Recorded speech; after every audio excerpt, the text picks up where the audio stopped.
Attention! Today we have a very special mission to rescue Private Meat Grinder. This mighty machine makes life easier in countless households, but when it breaks down, a million questions pop up. What do you do with all that metal, plastic, and electronics? Imagine this: nearly 90% of modern meat grinders are made of metal and plastic, which means most of their parts can actually be recycled or reused. There you are, staring down the machine that used to hum happily while turning meat, into ground perfection. Now you are desperately flipping through the manual, trying to revive what is basically a lifeless pile of parts. Unplug that meat grinder and listen up. You will never know how much you need an electric meat grinder until it breaks and leaves you without one of the most useful kitchen tools. When that day comes, you only have two choices: spend a fortune on a new one, or figure out how to recycle the old one and squeeze some value out of it. Did Baron Karl Drais ever imagine his invention would cause such issues down the line? In the 19th century, he invented a hand-cranked meat grinding machine. Some folks still use these old-school grinders today. Twist the handle, get your ground meat, and work your arm muscles at the same time. But no, you just had to get the fancy electric one. And now you have to figure out how to dispose of it properly. But is there really anything worth saving from an electric meat grinder? It might seem like just another trip to the trash bin, but the truth is, recycling can actually be super valuable. In the United States, the disposal of electric meat grinders, like other household appliances, is managed through specialized electronic waste recycling centers. Even though meat grinders do not technically fall into the traditional electronic waste category, you can still drop them off at locations that accept small household appliances. Many cities operate special household waste collection centers that accept electronics and electric devices. You can usually find information about these programs on your local city government website. Some stores where you bought your meat grinder might also accept old appliances for recycling, depending on their policy. While not always included in official e-waste programs, some organizations will still take them in as household electrical devices. Companies that specialize in household waste management may also accept electric appliances. This service might come with a fee. Before dropping off a meat grinder, make sure to check if there are any specific preparation requirements, like removing hazardous materials. I know you have had that sneaky thought: just toss it in the garbage and pretend it never existed. Then walk into a store and pick out a shiny new grinder that will once again grace your kitchen counter. But hold up. Improper disposal of e-waste in the United States can lead to huge fines, even criminal charges. Fines can reach into the hundreds of thousands of dollars. For example, in New York City, companies that illegally dumped over 1,700,000 pounds of electronic waste were fined more than $200,000. In California, breaking e-waste laws can cost you up to $20,000 per violation, per day. Some violations have even resulted in prison sentences. Executives at a company called Executive Recycling were convicted for illegally exporting e-waste and committing fraud. But why wait for the worst to happen when you can be a part of something better? Something that helps the planet and gives your meat grinder a second chance. When recycled properly, your old electric meat grinder can transform into all kinds of useful things, depending on how it is processed and how creative people get. The metal parts can be melted down to create everything from car parts and building materials to brand new home appliances. This reduces the need to mine for new raw materials and supports sustainable manufacturing. You can even repurpose your meat grinder as a decorative item or something functional. Give it a fresh coat of paint, and it could become a funky kitchen accessory or even an art piece. If the grinder has plastic parts, they can be shredded into pellets that are later used to create new plastic items. Things like packaging or even materials for 3D printing. You can also repurpose it as a shredder for other things, like old soap, turning it into usable pieces or pellets. In some cases, people modify meat grinders to process food waste, helping convert it into compost or biogas. Meat grinders are made up of nearly 70% metal, and anything made of metal can be recycled. If the grinder's housing is made of steel or aluminum, that metal can be melted down and used to make new products. In fact, according to the Bureau of International Recycling, recycled metal is up to 3 times cheaper than newly mined material. According to the European Metal Recycling Association, the global value of recycled metal reaches about 5 billion euros per year.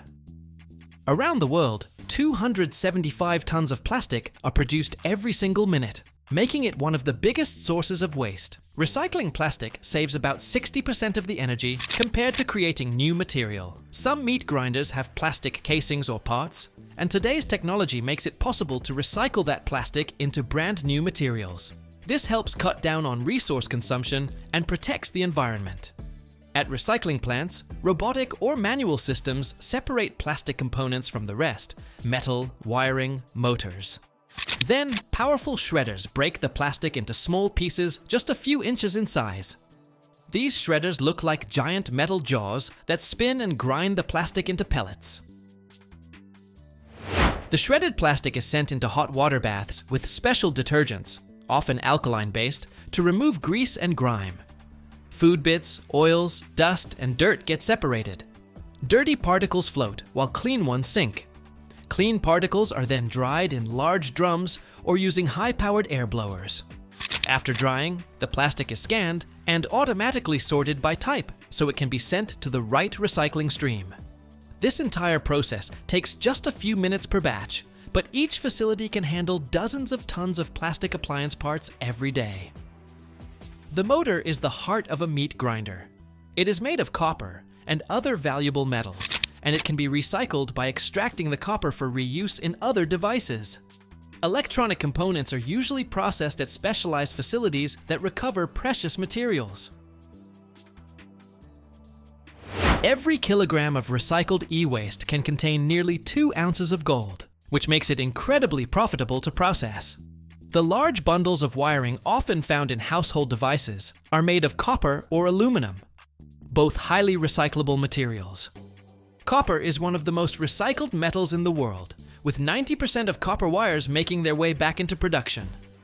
Once every single part of the meat grinder, from the big metal pieces to the tiniest plastic fragments, has been cleaned, shredded, and sorted, they get directed to special containers. But these are not your average trash bins. They are organized zones, where every type of material has a specific destination. Metal parts, especially steel and aluminum, go into large bins and are sent off for melting. They might be turned into bicycle frames, car parts, or even new kitchen appliances. Copper recovered from the motor is pure treasure. It gets shipped to specialized plants, where it is melted down and becomes part of new electronics, maybe even the smartphone you are holding right now. Plastic is ready for a new life too, as storage bins, furniture components, or even park benches. Hazardous elements, like leftover grease, paint, or circuit boards with heavy metals, are not dumped into common containers. They are sealed in special packaging and sent to facilities designed to neutralize or dispose of them safely, so they do not harm the environment. And just like that, once all the parts are sorted, your old meat grinder begins its journey into a new life. The dust settles. Machines hum. On the horizon, a new device appears, maybe built from your grinder's very parts. One day, you might pull up to the park in your car with shiny wheels, sit on a plastic bench, grab your smartphone to snap a photo of a new playground and a blooming tree, and realize part of your old meat grinder lives on in everything around you. It was all worth it. Every bit of effort and time you spent recycling that old appliance paid off. And the best part, you can keep doing it. The cycle is complete. Your meat grinder did more good than some people ever will. Every year, thousands of steel frame structures are built on construction sites around the world, not for small homes, but for skyscrapers, bridges, factories, and sports arenas. Today's steel fabrication plants are not just about machines and metal.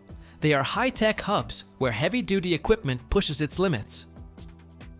You will find cranes lifting hundreds of tons, robots performing precision welds, and advanced computer systems overseeing quality control. So, How are these structures made? How does the heavy machinery work, and why is every step, from metal melting to final assembly, absolutely critical? You will definitely want to see this for yourself.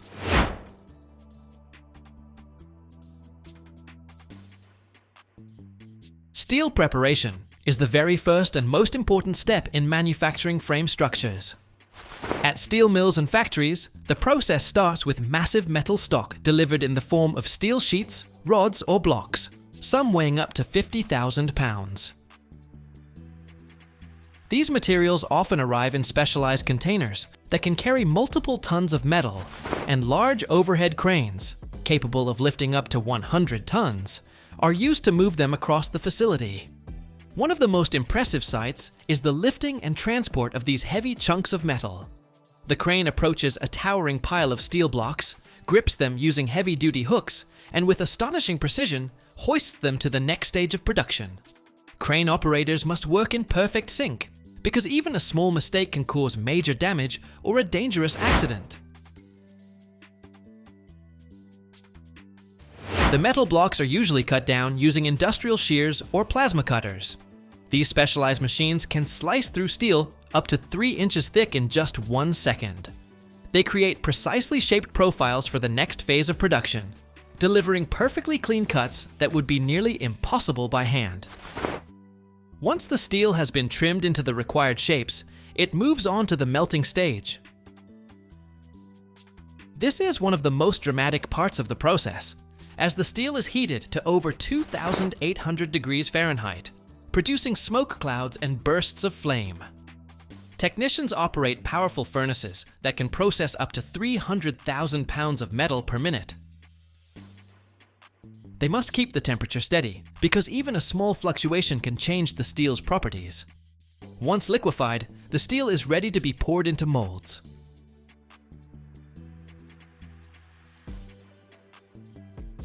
At every stage of this process, quality control is key. Special computer systems track temperature, pressure, and other vital data to ensure consistency and precision. When the steel reaches its molten state, the next important step is impurity removal. Impurities like sulfur, phosphorus, and other unwanted elements can weaken the metal. To eliminate these, filtration and delivery systems go into action. They use physical filters to attract unwanted particles, or inject chemical agents that bind with them to form slag. The slag rises to the surface, where it can be easily skimmed off.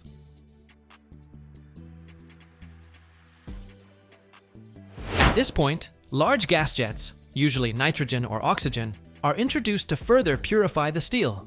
These jets are injected through special nozzles that help break down and disperse impurities. Once the steel is clean and cool, it moves to the rolling stage. The remaining molten metal is sent to rolling machines, where giant presses flatten it into long steel sheets. Each sheet goes through multiple rolling phases, with pressure reaching up to 10,000 tons per square inch. The finished sheets can be less than half an inch thick, depending on the needs of the structure. Next comes shaping the individual structural elements.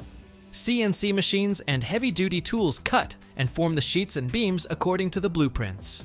Computer-controlled systems allow for cuts accurate down to the millimeter.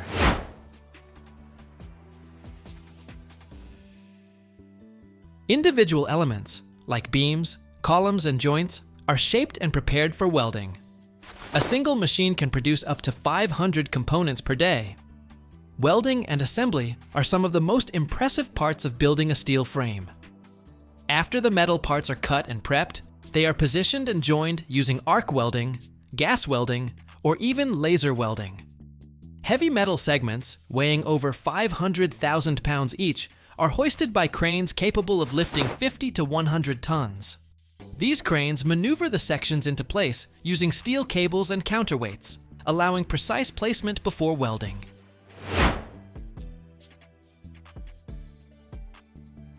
Meanwhile, welders get to work at the center of the operation.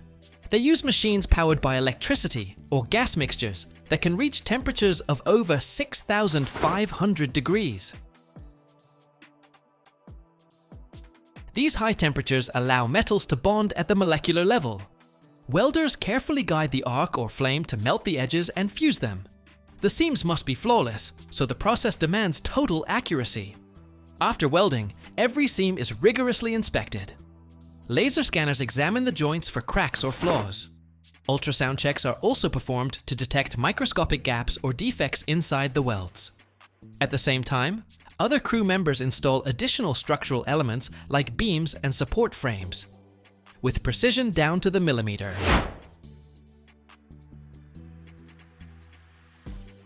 Automated robotic systems also play a huge role. These machines position steel components and hold them in place while welders work. Once everything is welded and secured, the final steps begin: grinding and painting the joints for corrosion protection. This finishes the steel frame assembly and prepares it for transport or installation on site. For large-scale projects, this process can take weeks or even months. It is not just technically complex, it is visually stunning. Watching huge steel pieces rise and come together to form new shapes is truly amazing.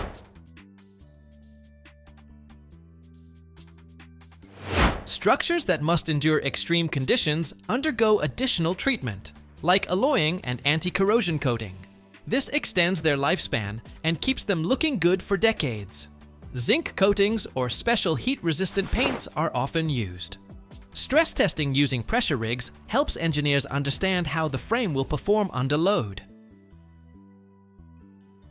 Computer simulations reveal weak points and allow stress to be redistributed where needed. These tests often last up to 72 hours, depending on the complexity of the structure. Finished steel components are transported to the construction site using specialized trucks and carriers. Gantry cranes capable of lifting 200 tons handle these deliveries. At the site, tower cranes and mobile cranes take over, lifting each piece into position.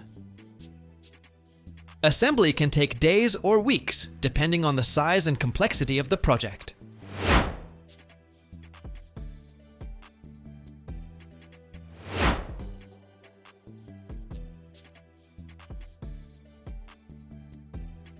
Did you know there used to be a rodent the size of a large dog, living back in prehistoric times right alongside saber-toothed tigers? And today, it soaks in hot springs with tourists in Japan and can cost up to $5,000 each. That is the capybara. Its meat is officially recognized as fish for Catholics during Lent, and its skin is a favorite among luxury brands. So how did a meme animal turn into a farming business, a delicacy, and even a pet? Here is the full story of capybaras, from the wild to VIP farms and $1,000 wallets. Capybaras are not just internet stars. They are also raised on specialized farms. The largest number of these farms are found in South America, especially in Brazil, Venezuela, Argentina, and Colombia. Capybaras have been around for millions of years. Their ancestors were even bigger and possibly lived alongside giant sloths and saber-toothed tigers. The earliest capybaras appeared in South America around 30 million years ago. Back then, in the area of what is now Brazil and Argentina, there were giant rodents from the same family, like Joseph-Wartegacia monesi. That creature could grow to over 10 feet long and weigh more than 1,500 pounds. Experts believe it looked like a modern capybara, only it was the size of a cow. So how did capybaras adapt to life near water? They developed some incredible traits that helped them survive. Their webbed feet make it easy to swim and walk through swampy areas. Their eyes, nostrils, and ears sit high on their heads, just like hippos, so they can breathe and watch what is going on while staying mostly underwater. And they have a special thermoregulation system. Capybara skin helps them maintain an ideal temperature even in hot climates. Archaeologists have found capybara bones in ancient native settlements across South America.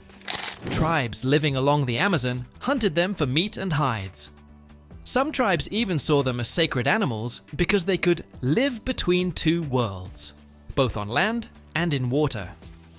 When Spanish conquistadors arrived in South America in the 16th century, they noticed right away that the locals ate capybaras. But that raised a question. Can you eat them during Lent? The Catholic Church banned eating meat from mammals during Lent, but fish was allowed, so Spanish missionaries asked the Vatican for a ruling. After long discussions, the priests decided that, since capybaras spend most of their time in the water, they could be considered fish.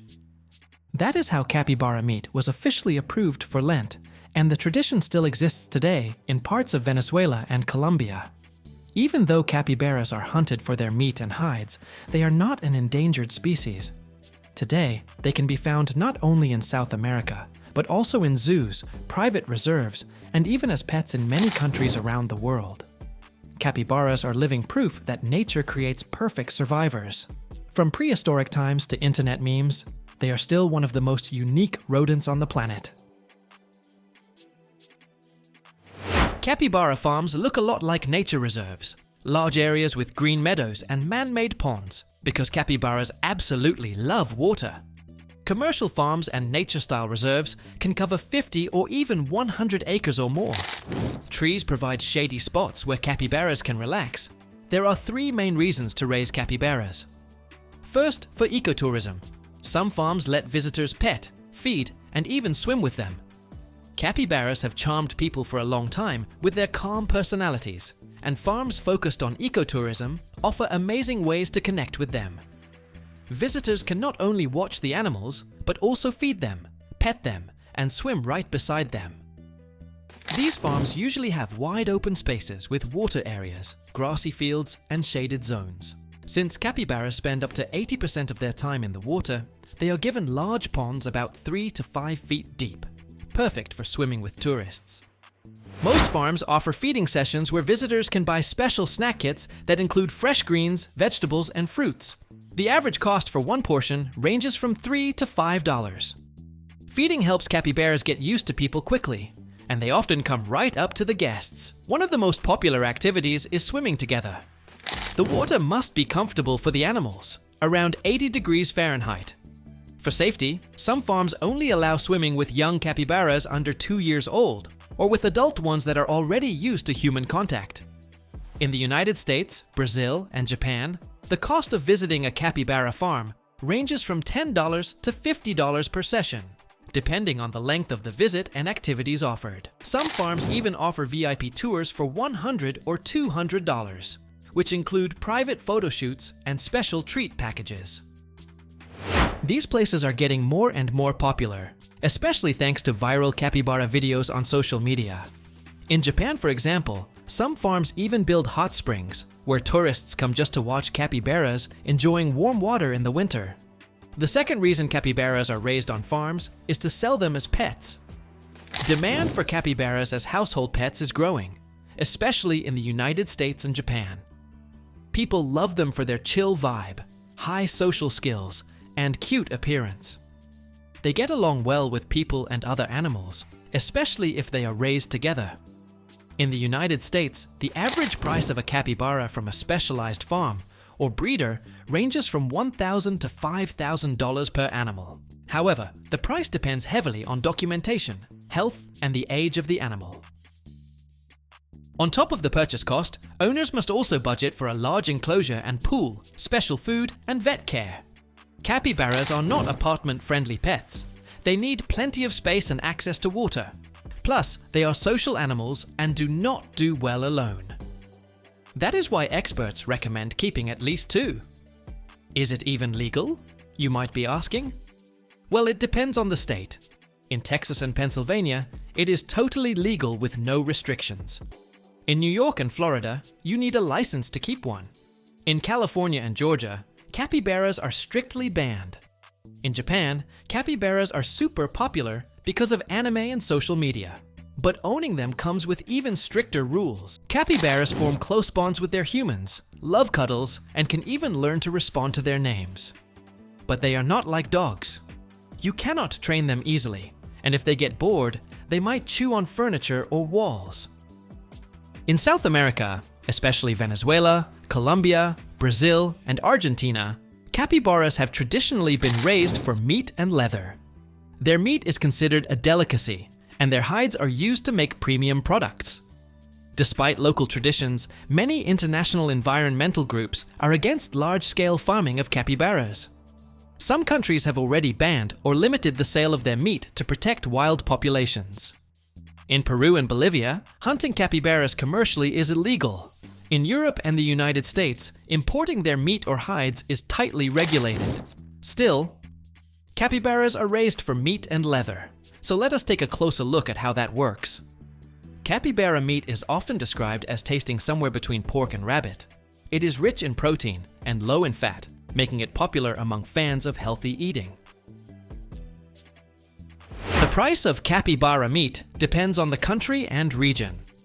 In Venezuela, the average cost of 1 pound of meat ranges from $5 to $10, while in Brazil, it can go up to $20 due to limited supply. Capybara leather is soft, flexible, and incredibly durable. It is used to make high-end accessories like belts, wallets, handbags, and boots.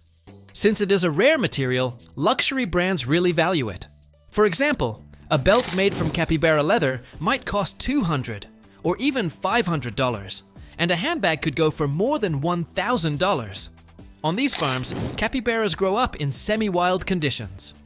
When they are raised for meat, young males aged between 12 and 18 months are selected.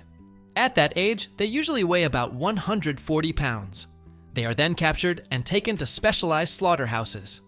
In Venezuela and Brazil, there are strict humane slaughter laws. Animals must be killed quickly and painlessly, usually by electric shock or firearm. Afterward, the carcass is processed, the hide is removed, and the meat goes through veterinary inspection. The hides are cleaned, dried, and sent to leather factories where they are tanned and turned into materials for belts, wallets, and more. Capybara breeding on farms happens under controlled conditions, but mimics nature as much as possible. Since capybaras are social animals, they live in groups with one male for several females. Females are ready to reproduce by the age of 10 or 12 months. Males take a bit longer, around 15 to 18 months. Mating happens in water. Males compete for females, making signature sounds and chasing them around. A capybara pregnancy lasts about 5 months. Usually, 3 to 5 babies are born at a time, but sometimes there can be as many as 8. The mother feeds her baby's milk for the first 4 months, but by the end of the first week, they are already nibbling on solid food, grass, veggies, and grains. Farmers closely monitor the process, choosing the healthiest animals for reproduction.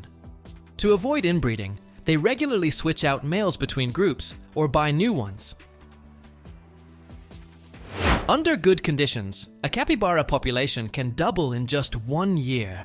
That is because one female can give birth to 15 or even 20 babies over her lifetime. So farms can quickly grow their numbers if there is demand. Capybaras live about 10 years in the wild, but on farms or in captivity, they can live up to 14 years, thanks to better food, medical care, and no predators. In the wild, capybaras are often hunted by jaguars, anacondas, caimans, and humans, which greatly shortens their lifespan. Every year in Australia, one farm raises 30,000 crocodiles, producing up to 500 tons of exotic meat and skin that can cost as much as $200 per inch. This is Australia's Northern Territory Crocodile Farm, the biggest crocodile hub in the world, where ancient crocodile hunting traditions have turned into a $1 million business. From the tropics of Africa to restaurants in Thailand, people have prized their lean meat and tough skin for centuries. Today, farms are saving species from extinction, while luxury brands craft bags out of them. In this video, we'll dive into how crocodiles became a gold mine and why their tail is a delicacy you've got to try. Stick around till the end. It's going to be a wild ride. In the tropical regions of Africa, Australia, and Southeast Asia, people have long hunted crocodiles as part of their traditional ways of life. Here, crocodiles were eaten as food, and their skin was used to make all sorts of items. Since crocodiles live in places where other meat sources can be tough to come by, their meat became a handy and nutritious option. Crocodile meat was a hit in local cultures across Southeast Asia and Africa because it's low in fat and packed with protein. In particular, crocodile started showing up in restaurants as an exotic dish, especially in countries like Thailand, Vietnam, Australia, and even some Caribbean spots. Crocodile skin has always been super valuable, thanks to its incredible durability and ability to hold up in harsh conditions. It was used for shoes, bags, clothes, and even fancy luxury goods. By the second half of the 20th century, interest in crocodile skin shot up, which sparked a massive hunting boom. So, crocodiles were first killed for their meat potential, but over time, their skin became the real prize. The tradition of hunting and eating crocodile meat shifted from a survival thing to part of food culture and big business. Demand and supply. Those words fueled a huge wipeout of crocodiles, threatening some species with extinction. To meet the demand and protect populations, folks started raising crocodiles on farms. Setting up farms cut down on hunting costs and guaranteed a steady supply of skin and meat. Farmers turned crocodiles into a cash cow since their meat's in demand on the exotic delicacy market. Plus, crocodile meat's seen as a healthy, lean choice with low fat and high protein. Farmers took on the job of breeding and caring for them. This not only saved species, but also helped create tougher, hardier populations. Now, raising crocodiles might not sound like a walk in the park, but these farms have turned into serious moneymakers. Part of the reason? Crocodiles don't need a ton of upkeep and can thrive in pretty specific conditions, surviving and breeding on farms at relatively low cost. Over time, crocodile meat became a go-to delicacy in restaurants and cafes serving exotic eats. The world's biggest crocodile farm is down in Australia. It's called Australia's Northern Territory Crocodile Farm, one of the largest and most famous spots for raising crocodiles. They breed them for commercial use. Think skin, meat, and even tourist attractions. Beyond that, big crocodile farms also pop up in places like Thailand and India. Australia's Northern Territory Crocodile Farm sits on a massive chunk of land, over 2,000 acres, giving them space to house a ton of crocodiles. What do we mean by a ton? They raise about 30,000 crocodiles, mostly the Crocodilus porosus species, one of the biggest and most common types in Australia. The main goal? Harvesting skin for high-end accessories. Crocodile skin from this farm goes into products for luxury brands. Bags, wallets, belts, you name it. It's pricey stuff because of its strength and exclusivity. The price per square inch can range from $50 to $200, depending on the quality. One big piece of the farm is its tourist angle. Visitors can take a tour, checking out the breeding, feeding, and care process for crocodiles. They also run demos where tourists watch how crocodiles react to food and see feeding time up close. Australia's Northern Territory Crocodile Farm is a standout part of Australia's tourism scene, drawing thousands of visitors every year. Crocodiles on the farm can live up to 80 years, though only the ones kept for species preservation make it that long. The farm's one of Australia's top producers of crocodile meat, churning out up to 500 tons a year. These crocs can grow up to 23 feet long, making them some of the biggest reptiles on the planet.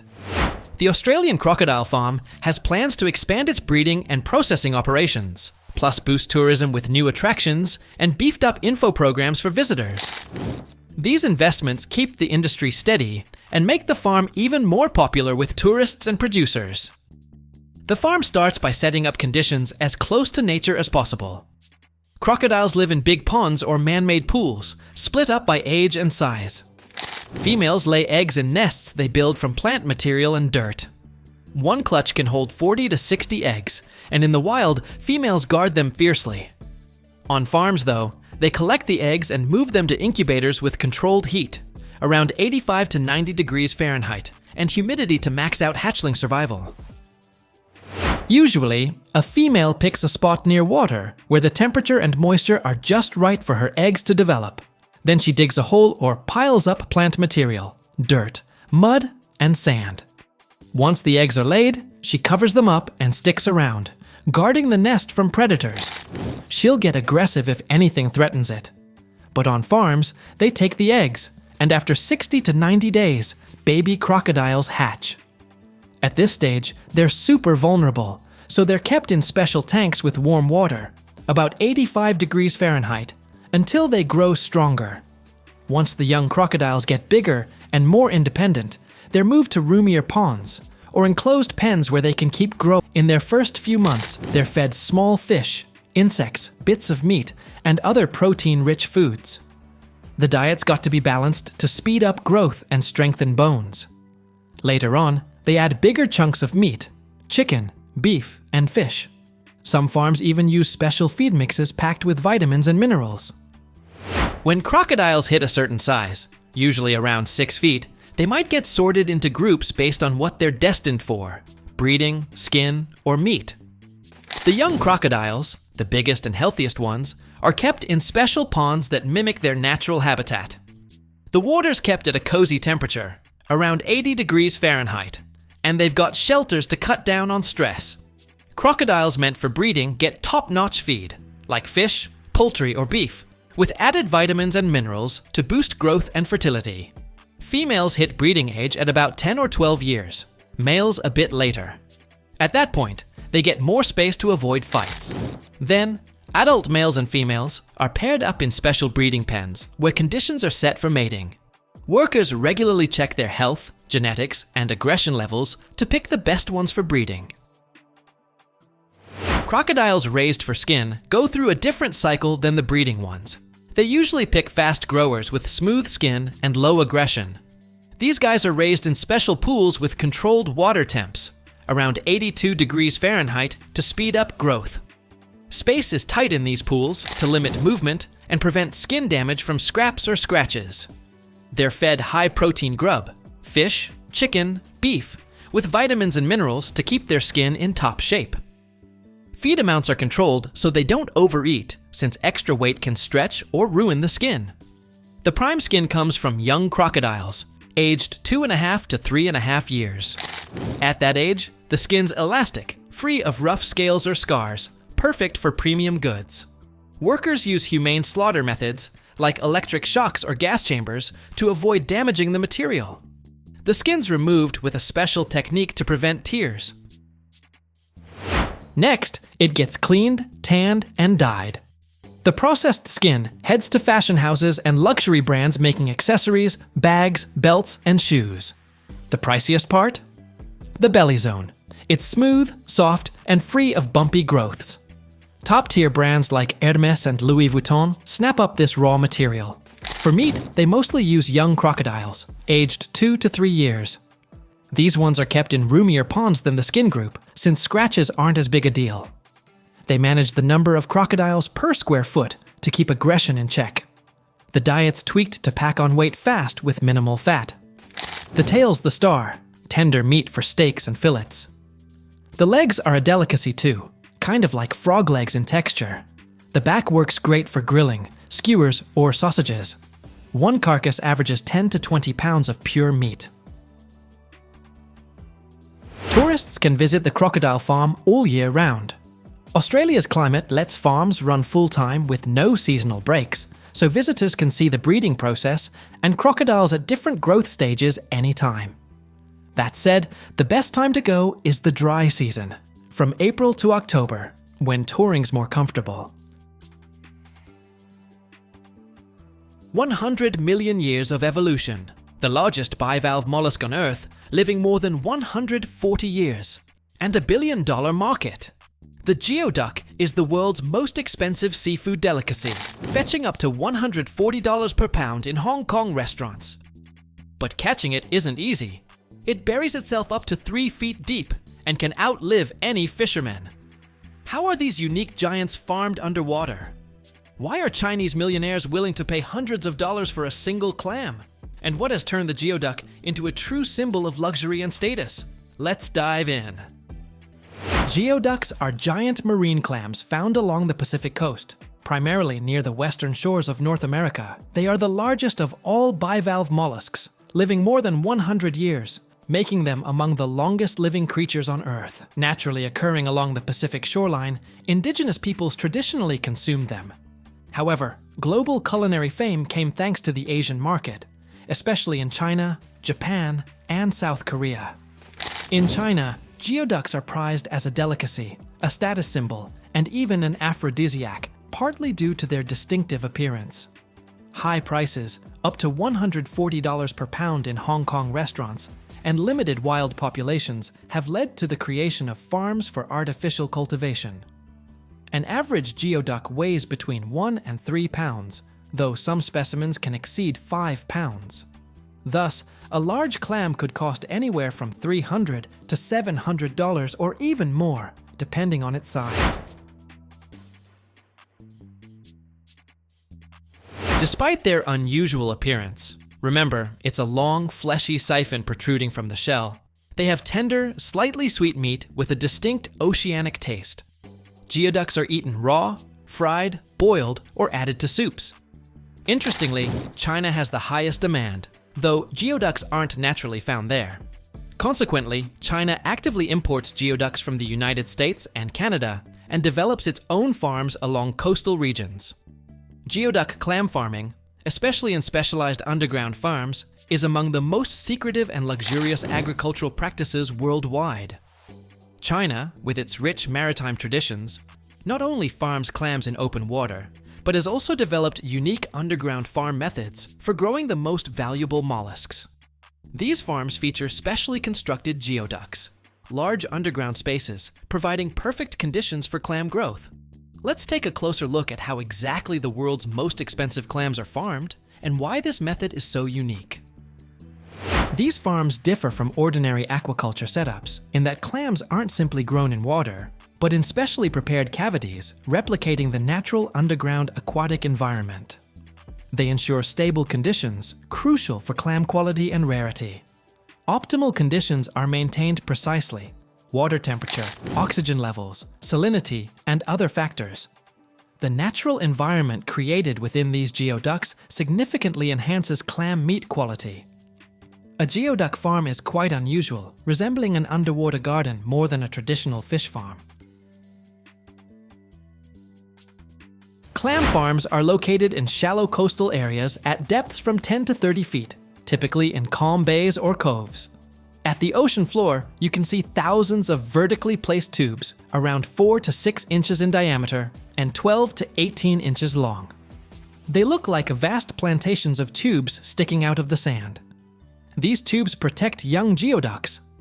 Without them, predators like crabs, sea stars, fish, and seagulls quickly consume the mollusks. Tubes are needed only during the first few years. Tiny geoduck larvae float in the water for several weeks before settling onto the seabed and burrowing into the sand. That's when farmers place them into tubes. The geoduck grows in the sand, not inside the tube itself. The tube merely protects it until it becomes large enough. After 2 or 3 years, the tubes are removed. By then, geoducks have burrowed deeply, up to 3 feet, making it challenging for predators to reach them. Nets are often stretched above the tubes to prevent attacks from birds and other predators. Buoys at the surface mark farm locations and provide diver and worker access. A farm can span several underwater acres, with only small maintenance structures visible from shore. On land, there are specialized tanks for sorting and cleaning clams before sale. Thanks to natural underground caves and artificially created tanks, geoduck farms significantly enhance clam growing conditions. A key factor distinguishing these farms is temperature and humidity stability. Constant monitoring of these parameters allows farms to achieve ideal growth conditions. Additionally, underground farms minimize external environmental impacts, such as water pollution, a significant issue for conventional aquaculture. Underground farms can also be located in areas naturally conducive to clam cultivation, creating the most stable possible conditions for mollusk growth. Geoducks grow 5 to 7 years before harvesting. But what do farmers do during this growth period? They don't just wait, they carry out several crucial tasks. During the first years, farmers monitor tubes, checking for blockages caused by sand or algae. They protect clams from predators such as crabs, sea stars, fish, and birds that might enter the tubes. They also monitor sediment levels and water quality since geoducks are highly sensitive to pollution. Periodically, farmers selectively retrieve clams to check their size and condition determining the optimal harvest time. Farms operate continuously. While one batch grows, farmers introduce new larvae. Every year, thousands of larvae are planted to maintain a steady harvest. To harvest clams, farmers come during low tide, when water recedes and sand is easier to dig. On the surface, 2 holes in the sand indicate the geoduck's siphon, through which it filters water. Farmers use special water pumps that spray high-pressure streams into the sand, loosening it. The farmer carefully retrieves the geoduck by hand, avoiding damage to its long siphon, highly valued in restaurants. Clams are then washed, chilled, and shipped alive to restaurants. Underground farms also minimize environmental impact, significantly reducing risks of water or ecosystem contamination compared to traditional open water farming methods. Moreover, these farms ensure continuous clam supply, despite weather or water level fluctuations. Geoducks can live over 140 years, making them among the longest living bivalve mollusks. Their age is determined by shell rings, similar to tree rings. They date back over 100 million years, existing during dinosaur times. Belonging to the Hyatelidae family from the Cretaceous period, these clams have changed little over millions of years, making them living fossils. Their survival strategy, burying deeply and filtering water, proved so effective evolution didn't require significant adaptation to new conditions. Interestingly, their ancient relatives were much smaller, while today's giant siphon evolved to allow deeper ocean floor burrowing, helping avoid predators. Unlike most animals, geoducks remain reproductively active throughout their lives. A female can release 5 million eggs in a single season. This and their shape have led to aphrodisiac myths, though scientific evidence is scarce. However, they contain high zinc levels, essential for testosterone production and reproductive health, as well as proteins, amino acids, and micronutrients beneficial for overall energy and wellness. Geoducks are spawning mollusks with external fertilization. Females and males release eggs and sperm simultaneously into the water, synchronizing reproduction and maximizing fertilization success.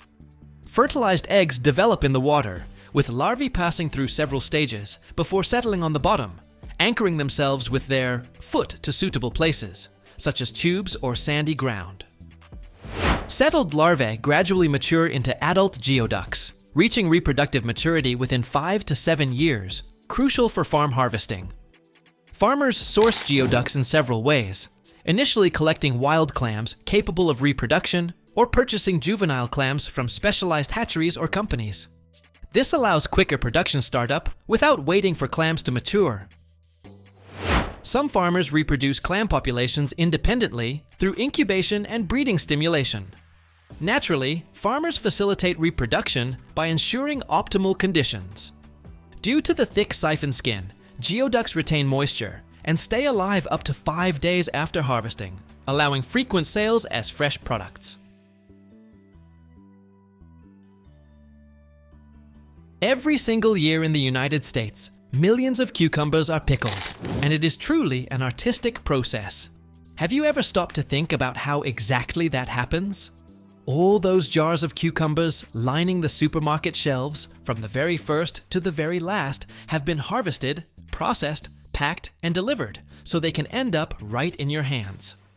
So, let us peek behind the scenes together and discover how a full-cycle plant carries out this remarkable process.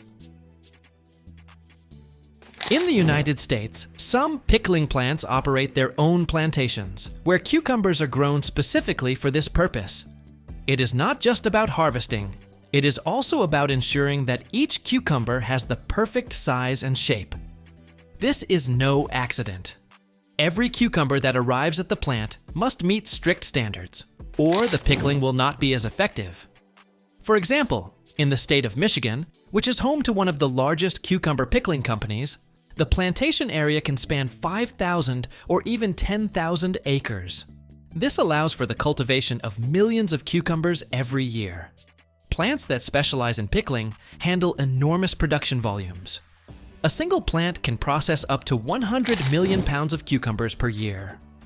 The exact amount depends on the size of the facility and the region. In order to maintain a stable supply to the market, these plantations often have contracts with farmers who grow cucumbers specifically for pickling. Ultimately, from harvest through processing, everything revolves around massive scale. These cucumbers typically measure from about 3 to about 5 inches in length, and their shape must be smooth, without bends or defects. This is important, since crooked or overly large cucumbers will not only look unappealing on store shelves, but can also harm other produce during processing, affecting the overall shelf life. Various technologies are employed on these plantations to ensure uniform cucumber size. For instance, they rely on controlled growing conditions, proper temperature, irrigation, and fertilizers, and row-based planting to avoid excessive competition among the plants. Additionally, automated sorting systems examine each cucumber to confirm it meets the required standards. This makes it possible to remove all imperfect specimens before they ever make it to the pickling stage. Full-cycle pickling plants are not just simple production sites where someone takes a jar and fills it with cucumbers. Rather, they are large-scale complexes in which everything, from gathering the cucumbers, through cleaning them, to packaging and labeling, is done under one roof. Picture vast areas that include not only production lines, but also specialized storage chambers for fresh vegetables, which must remain in pristine condition right up to the moment of pickling. Furthermore, such plants usually have laboratories to monitor product quality at every step. Hence, even when you buy a jar of cucumbers, you can be sure the production process has undergone rigorous scrutiny. As you can see, it is more than just a jar on a shelf. It is the end result of an entire industry that works at every level. The process of harvesting cucumbers on these specialized plantations is quite a spectacle, bringing together manual work and high-level technology. Initially, workers go into the field with baskets or special containers for collecting cucumbers. It is a delicate job because every single cucumber must be plucked by hand so the other plants are not damaged. In the past, harvesting was almost entirely manual. But as technology has advanced, more mechanical methods have been introduced. Nonetheless, workers still check each piece for ripeness and shape. On larger plantations, machines are frequently used to gather cucumbers. These machines feature special drums or vibratory mechanisms designed to collect the cucumbers without harming them. They move along the rows, carefully picking the produce.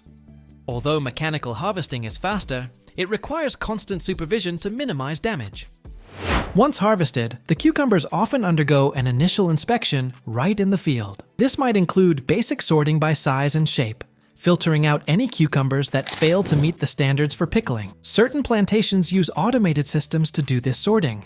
Immediately after harvest, cucumbers are transported to the plant for further processing, so their freshness is preserved. All of these steps are carried out very quickly, minimizing the time between picking and processing. Plantations often employ refrigerated trucks to keep the cucumbers from overheating. Now comes the most fascinating part. How exactly do cucumbers land in jars? It begins with washing and sorting. After harvest, cucumbers are thoroughly washed and checked for defects. The washing tanks can hold from about 11 to about 17 short tons of cucumbers at any one time, which is like a whole pool filled with these crispy green fruits.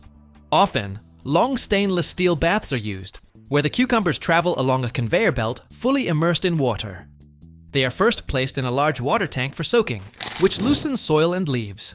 Air bubbles are introduced into the water to gently shake the cucumbers, removing dirt in a way that mimics the gentle motion of a natural stream. This helps avoid mechanical damage.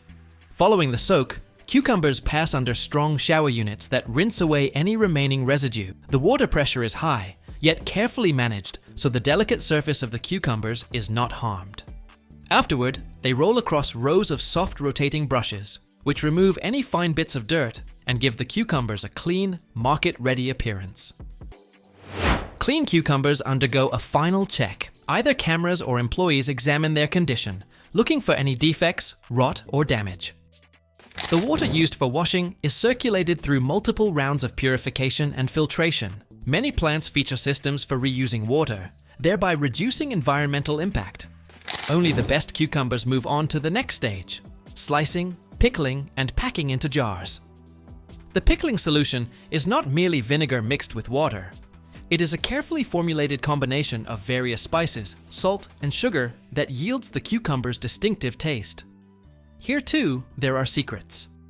The solution is prepared according to an exact formula specifying the precise amount of each ingredient. Following the washing stage, cucumbers travel by conveyor belt toward the slicing machines. Before slicing, they pass through a laser scanning system that measures their length and shape, ensuring uniform pieces. The slicing itself is performed by rotating stainless steel blades that spin at more than 300 revolutions per minute. The machine can be set for different slicing styles, rounds, strips, or halves, depending on the type of pickles being produced. In 1 minute, a single line can slice and prepare for pickling over 1,100 pounds of cucumbers. The cucumbers then proceed into a large tank, where they are evenly bathed in a hot pickling solution. The makeup of this solution can vary, but it generally includes water, vinegar, salt, sugar, and spices. Special nozzles guarantee thorough distribution of the liquid among all the cucumbers. The cucumbers advance to a specialized conveyor system where robotic manipulators precisely fill each jar. The nozzles measure out the exact amount of pickling solution for every jar. In the final stage, jars pass beneath a presser, which applies lids and hermetically seals them. One production line can handle up to 300 jars per minute. The accuracy of dispensing the pickling solution is calibrated down to the milliliter, ensuring no jar is overfilled. The pickling solution is drawn from dedicated reservoirs through a network of pipes that maintain a constant temperature of around 200 degrees Fahrenheit, thereby sterilizing the jars and prolonging shelf life. Any leftover solution returns to the reservoirs for reuse, which reduces costs. After each recipe change, the equipment automatically undergoes a hot water and steam rinse, ensuring everything remains pristine. Lids come in from a dedicated feeder system, where they are oriented and sent out precisely in sync with the jars on the conveyor. The lids are pressed firmly onto the top of each jar so that an airtight seal is achieved. The lid temperature can be kept at up to about 160 degrees Fahrenheit to aid in forming a secure seal. Sealed jars then move on to a separate conveyor, where labeling is done automatically. 600 labels can be applied per minute. Laser or thermal inkjet printers mark the expiration date and batch number directly on the label or lid. Cameras check label quality, and if any jar has a crooked or missing label, it is automatically diverted for another labeling cycle. In a single 8-hour shift, the plant can seal and label over 192,000 jars. Why are these pickles so delicious and always fresh tasting? Here is the key. Every step, from selection and growing to processing and packaging, is focused on preserving the natural taste of the cucumber while making the product both safe and flavorful for you. Everything is conducted in a manner that ensures efficiency and upholds the strictest quality standards. Thus, in this process, which is driven not only by technological innovation, but also by genuine passion and skill, you can witness true artistry. Each step, from planting the cucumbers to pickling them, deserves special attention. Indeed, even the way the jar looks on the shelf stems from the dedicated work of many individuals who keep refining this process day by day.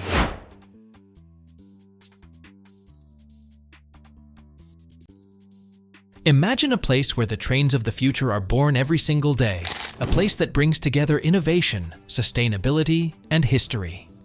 The Siemens Mobility Factory in Sacramento is over 2 million square feet of manufacturing space, creating the locomotives that move America. Here, one of the largest 3D printers in the world is installed, and up to 80% of the energy comes from solar panels. Curious about how trains are tested? They are run on specialized tracks to evaluate speed, noise, and stability. This is not just a factory, it is a true innovation lab. The story of this factory began back in 1984, when Siemens decided to invest in the future of rail transport in the United States. But they needed more than just technology. They needed a reliable base, and Sacramento was the perfect choice. What does the capital of California have to do with train manufacturing? Actually, the location choice was very strategic. Sacramento has a long history of railroad infrastructure. As far back as the 19th century, this city was one of the key hubs of the Transcontinental Railroad. In other words, the railway spirit has been alive here for over 150 years. Additionally, the region had access to a large number of skilled workers who could contribute to manufacturing. On top of that, the proximity to ports and other transportation hubs in California ensured smooth logistics. When the factory first opened, it was relatively small. Siemens Mobility was just beginning to build its brand in the United States. Initially, the factory specialized in manufacturing locomotives and trams. However, the company's ambitions were massive. They saw the need for modernizing American rail transport and decided to become part of this revolution. Within just a few years, the factory began scaling up production while implementing cutting-edge technologies. Over time, it started producing trains that you can now see in dozens of American cities. The Siemens Mobility factory continued to grow. In the 2000s, it began producing modern high-speed trains and electric trains that meet the highest standards of comfort and energy efficiency. One of the key milestones was the expansion of the manufacturing facilities. The factory grew to over 200,000 square meters. This allowed for increased production capacity, the addition of new car manufacturing lines, and even testing grounds. Today, the Siemens factory in Sacramento is one of the most sustainable manufacturing sites in the world. Approximately 80% of its energy comes from on-site solar panels. Water usage is maximized for efficiency, and nearly all material waste is recycled. By the way, this factory produces trains for Amtrak, Brightline, and various urban rail systems, including the Los Angeles Metro and Minneapolis streetcars. The factory emphasizes localization. About 90% of the materials used in train manufacturing are supplied by American companies. This not only reduces logistics costs, but also supports the local economy, enables quicker responses to market needs, and ensures that the products meet client requirements. Siemens Mobility does not stop innovating. They are already working on trains with hydrogen engines and autonomous driving systems. While specific statistics on these projects may be limited due to commercial confidentiality, it is known that the company invests significant resources in research and development in these areas. So, how are trains made? It all starts with large sheets of aluminum and steel, which are cut and formed into components for train cars. And you know what? I was amazed by how organized the process is. Even at the stage where you are just looking at pieces of metal, everything is planned down to the smallest detail. Assembling a single car can take weeks, and an entire train, months. But the result is worth it. When they arrive at the factory, they are immediately distributed into zones based on what will be made from them: walls, floors, roofs, or smaller components. This is not just a pile of metal. It is all sorted and labeled with special codes. This ensures that no piece gets lost and that production does not halt due to confusion. The metal is cut on specialized machines that use lasers or plasma cutting, and there is no room for error. Every piece is cut with millimeter precision. But here is the interesting part. There is almost no waste. Leftover pieces are reused to create smaller components or sent for recycling. This is not just cost-saving, it is sustainable. The metal is used, for instance, to create train car exteriors. These are made of aluminum for a good reason. This material is both lightweight and strong, making it ideal for high-speed trains. I was even told that it is environmentally friendly. Aluminum can be recycled almost infinitely. Impressive, right? Cutting robots and hydraulic presses create parts that undergo further processing. Everything here is ultra-precise. There is no eyeballing it. In the next workshop, the train's frame is welded. Once the car bodies are ready, robots and highly skilled workers step in. I watched as each part was installed one by one, from roofs to floors, from walls to doors. It is like a massive Lego set, but on a scale you can hardly imagine. In this workshop, the car frame is born. Every weld is checked to ensure it can withstand future loads. Imagine sparks, bright lights, and sounds like in a blacksmith shop, but with robots. Workers install windows, doors, seats, electrical systems, ventilation, everything that makes a train comfortable for passengers. Next, the train is painted with weather-resistant paint. And yes, everything here is as eco-friendly as possible. Filters capture harmful substances to prevent environmental damage. But the most fascinating part starts with the details.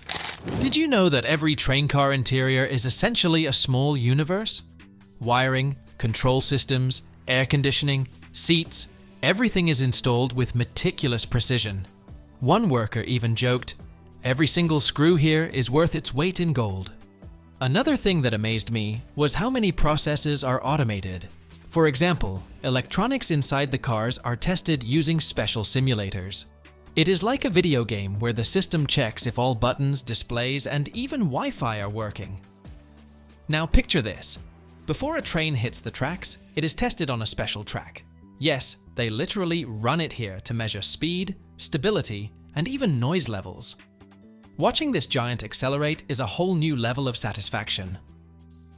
Here is what makes factories like Siemens Mobility special. Everything works in harmony. On one hand, there are people working with their hands, putting a piece of themselves into every car. On the other hand, there are robots and automated systems making the process faster and more precise. I was even shown one of the largest 3D printers in the world, which prints train parts. Imagine this. Instead of waiting for parts to be delivered from across the globe, the factory can make them right here, right now. It is not only convenient, but also eco-friendly. Less transportation means fewer emissions. For instance, the 3D printer produces mounting nodes, frame elements, and even special ventilation components. Traditionally, these would need to be cast or welded. But here everything is done more precisely, faster, and more efficiently. Fairings, structural components, interior details, spare parts, and prototype versions of parts can all be printed, saving materials and time. Okay, some might ask, what is so special about this? Trains are just trains. But no, each of these modern cars is a step forward in transportation development. More sustainable materials, energy-efficient systems, passenger comfort, all of this impacts not just us, but the future of our planet. Moreover, factories like the one in Sacramento create jobs and introduce new technologies that can later be applied in other industries. It is a place where technology and people come together to create something truly remarkable.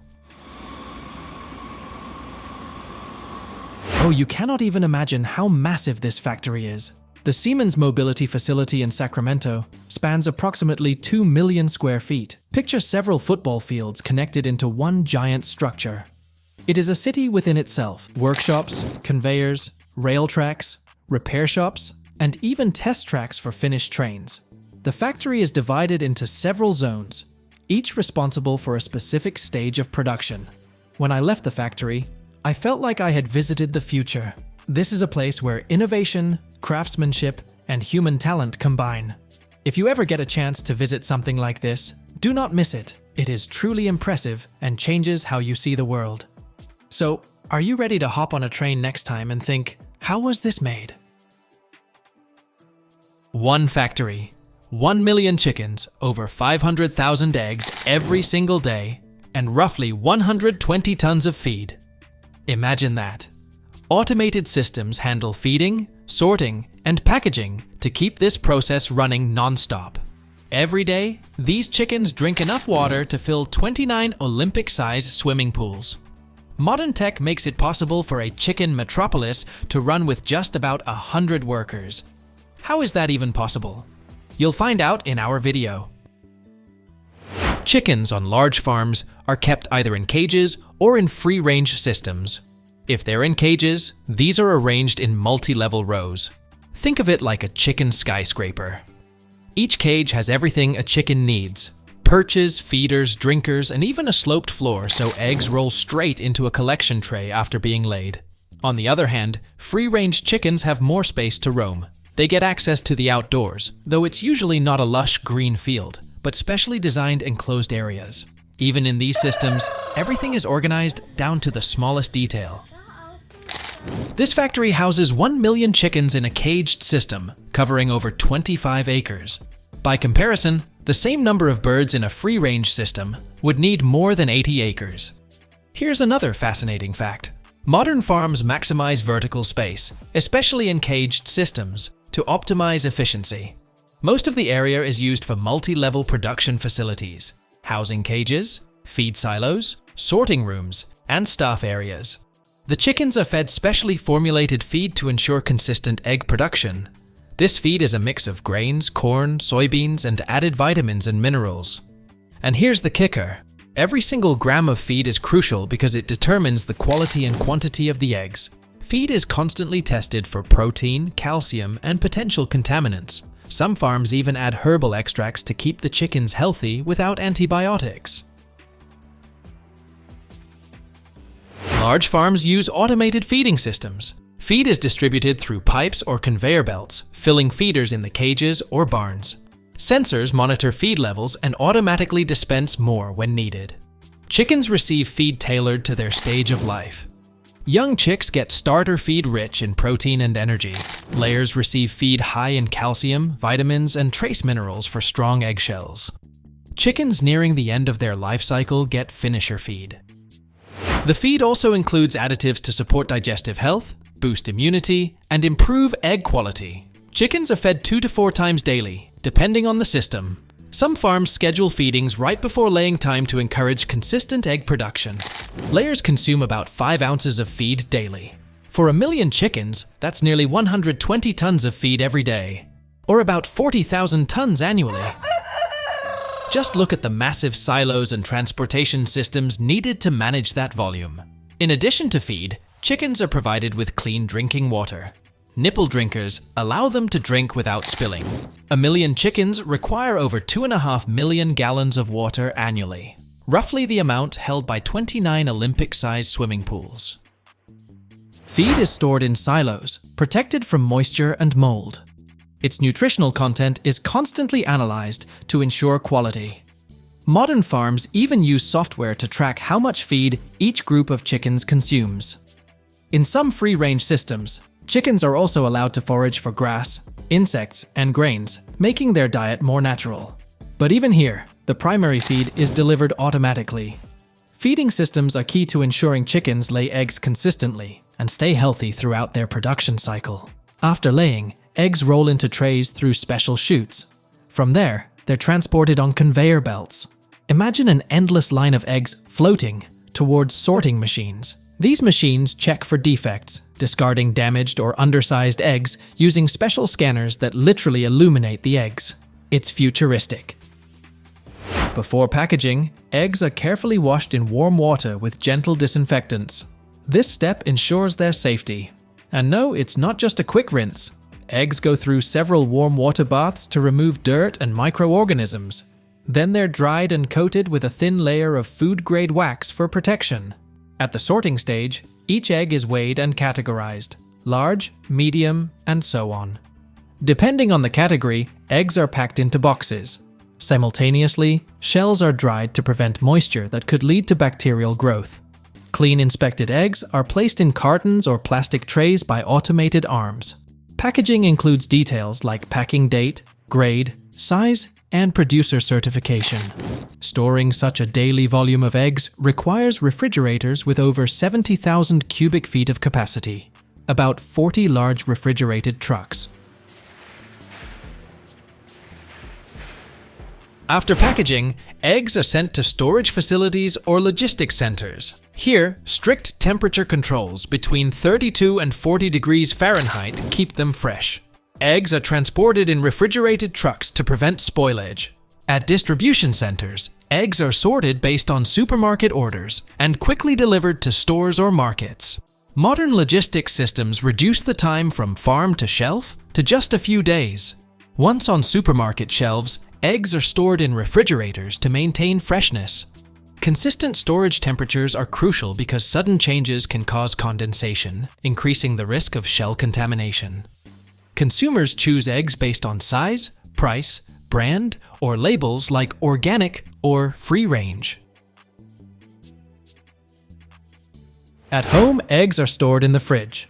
Freshness is easy to check. If an egg sinks in water, it's good to use. Although large-scale farms are resource-intensive, many are adopting eco-friendly initiatives. These efforts not only reduce environmental impact, but also meet growing consumer demand for sustainable products. Some farms invest in solar panels on facility roofs or nearby solar fields, covering 30 to 50% of their energy needs. Chicken manure, a natural byproduct of any farm, is a valuable resource for agriculture. Chickens produce as much manure as the feed they consume, over 100 tons daily. Manure is collected, dried, and processed into organic fertilizer. Instead of creating waste, farms provide a product that restores soil fertility and reduces reliance on chemical fertilizers. Fertilizer production from chicken manure also lowers methane emissions compared to natural decomposition. Did you know a single chicken lays 1 egg a day? Of course, 1 million chickens don't equal 1 million eggs daily, since some aren't laying yet or have stopped laying. Still, production numbers are impressive, over 500,000 eggs each day. Stack those eggs, and you'd get a column over 29,500 feet tall, 23 times higher than the orbit of the International Space Station. Younger chickens lay eggs almost daily, while older ones do so less frequently. Balanced feed helps boost egg production. Factors like temperature, lighting, and stress-free conditions also play a big role. During winter, shorter daylight hours can slightly reduce laying rates. American eggs are rich in protein, vitamins D and B12, iron, and other nutrients. There are even eggs with higher omega-3 content, depending on the chicken's diet. You know what surprised me the most? The small workforce. Modern automation allows a 1 million chicken farm to operate with just 100 or so workers. Their tasks include equipment monitoring, veterinary care, and managing feed and egg logistics. A farm of this size can generate up to $50 million in annual revenue. This makes a significant contribution to the local economy, especially in logistics, feed production, and processing. These numbers show just how massive and coordinated the effort is to keep a steady flow of eggs heading to stores and ultimately to our kitchens. Think batteries are just boxes that store power? What if I told you it takes nearly 375 tons of rock and over 528,000 gallons of water to produce a single electric vehicle battery? Or that 70% of the world's cobalt is mined under terrible conditions, sometimes by children? In this video, you'll learn not just how lead-acid and lithium-ion batteries are made, but also the environmental impact they leave behind. Ready for some shocking facts that will change the way you see batteries? Let's get started. Car batteries are the heart of modern vehicles. They power the engine start, fuel electrical systems, and in the case of hybrids or electric vehicles, are the primary energy source for motion. But let's dive into their origins. The story of batteries begins back in the 18th century. In 1800, Italian scientist Alessandro Volta invented the first chemical battery, known as the voltaic pile, a far cry from the rechargeable batteries we know today. The first rechargeable batteries were created by French physicist Gaston Planté in 1859. These were lead-acid batteries, and remarkably, they're still widely used in vehicles with internal combustion engines today. The modern production of car batteries is a complex, multi-step process that requires precision and strict quality control. Let's break down the details using the most popular types. Lead-acid and lithium-ion batteries. For lead-acid batteries, the primary materials include lead, lead dioxide, sulfuric acid as the electrolyte, and polypropylene for the casing. Lead is either mined from ore or recovered from used batteries. It's then purified and melted for further use. Recovering lead from old batteries is a process that combines engineering expertise with a touch of modern-day alchemy. First, old batteries are dismantled, crushed in specialized machines, and sorted into lead, plastic, and electrolyte components. Think of it as a high-tech blender that breaks everything down into its core ingredients. The lead components are sent to smelting furnaces, where they're heated to temperatures exceeding 1,100 degrees Fahrenheit. At this stage, the metal transforms into a shiny silver stream that's mesmerizing to watch. Impurities and slag are separated, leaving behind pure lead, ready for new uses. The purified molten lead is poured into molds, where it cools and solidifies into perfectly uniform ingots. These ingots form the foundation for new batteries. The most fascinating part? This lead can be recycled endlessly. It has already lived in previous generations of batteries and might just end up powering your car. Lithium-ion batteries are made from key components like lithium, nickel, cobalt, manganese, graphite, and an electrolyte.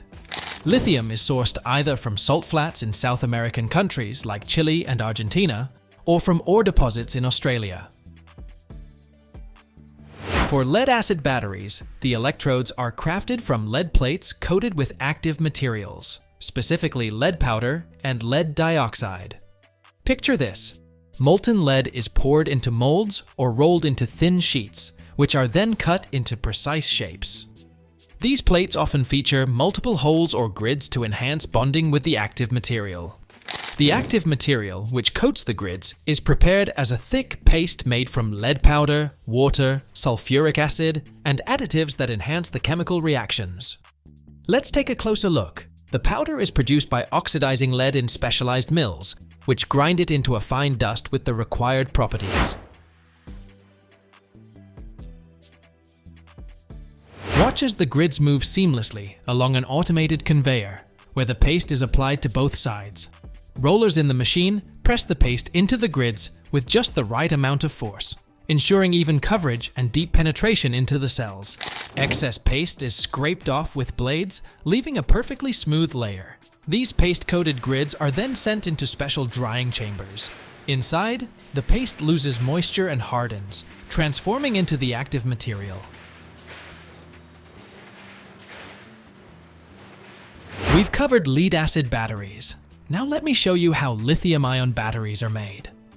In lithium-ion batteries, the anodes are made from graphite, while the cathodes are crafted from metal oxides, like lithium cobalt oxide. Next comes the assembly of the battery cells. These are the basic building blocks of the battery. In lead-acid batteries, cells are made by stacking several plates separated by separators. In lithium-ion batteries, the cells can be cylindrical, prismatic, or in pouch cell form. Electrolyte filling is the next step. In lead-acid batteries, a sulfuric acid solution is poured in. For lithium-ion batteries, an electrolyte made from organic solvents ensures the transfer of ions between the electrodes. The finished batteries undergo an initial charge to activate the chemical reactions. Each battery is tested to ensure it meets key parameters such as voltage, capacity, and resistance to discharge. Lead-acid batteries are then encased in polypropylene shells. Lithium-ion batteries, on the other hand, are often assembled into modules, which are later integrated into large battery packs for electric vehicles.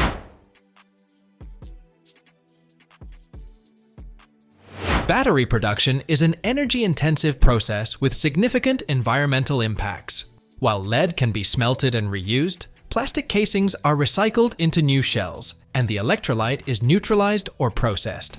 The situation with lithium-ion batteries, however, is far more challenging. Only about 5% of lithium-ion batteries are recycled. This is due to the complexity of extracting lithium, nickel, and cobalt.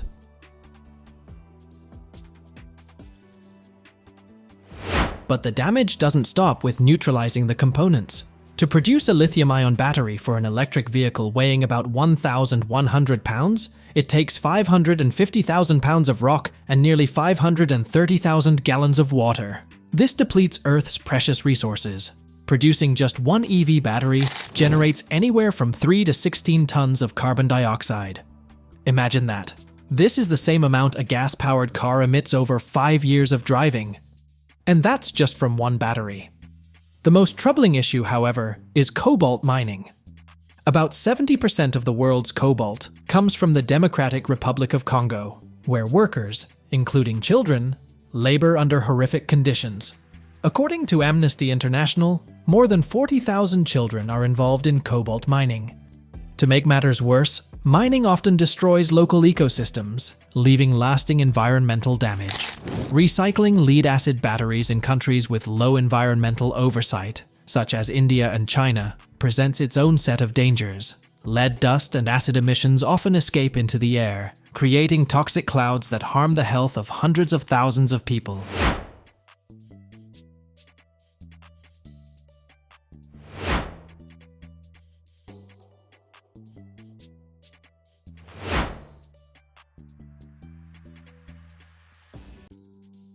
What do rockets and a fabric stronger than steel yet lighter than plastic have in common? And how do engineers create technology that withstands 17 million pounds of thrust, the freezing cold of space, and temperatures in the thousands of degrees? Today, we'll uncover the secrets behind rocket construction, from revolutionary materials to million-dollar final tests. Get ready, this journey will leave you in awe. First off, a rocket isn't just a metal cylinder with engines, as it might seem at first glance. Turns out, many of its components are made of advanced materials called supermaterials. Take carbon fibers, for instance. They're incredible. Imagine a fabric that's lighter than plastic, but stronger than steel. These fibers are woven into thin layers, almost like a carpet, then infused with special resins and baked. This process creates the rocket's body, capable of withstanding extreme stress. Picture this. In just 1 square inch of carbon fiber, there can be up to 50,000 individual fibers. Each one is only a few micrometers thick. That's thinner than a human hair. Let's dive deeper. Carbon fibers are made from a polymer called polyacrylonitrile, or from carbon residue in petroleum. The process begins with long, thin threads of this polymer. These threads are heated to extraordinarily high temperatures, up to 5,500 degrees Fahrenheit. During this process, organic components are removed, leaving nearly pure carbon composed of tiny yet incredibly strong crystals. These crystals in carbon fibers are aligned in one direction, like perfectly arranged bricks in a wall. This alignment gives the fibers extraordinary tensile strength. Plus, they're highly heat resistant, making them perfect for the harsh conditions of space, where temperatures can swing by hundreds of thousands of degrees in either direction. For rockets like the Falcon 9 from SpaceX, carbon fibers are often combined with epoxy resin to create composite materials. These composites are used for fuel tanks, bodies, and even protective shells, anything that needs to be strong yet lightweight. Carbon fibers are produced in specialized factories, most of which are located in Japan, the United States, and Europe. Companies like Toray Industries and Hexcel are leaders in this field. From these factories, the fibers are shipped to facilities where rockets are built. The weaving of carbon fibers happens on specialized machines called automatic winding machines or robotic braiding systems.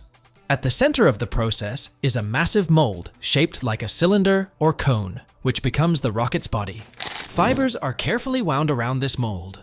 The winding isn't random, it's precisely calculated. Layers of fibers are laid at different angles to ensure maximum strength and resistance to stress. It's similar to making plywood, multiple layers with different grain orientations, but on a nanotechnology level.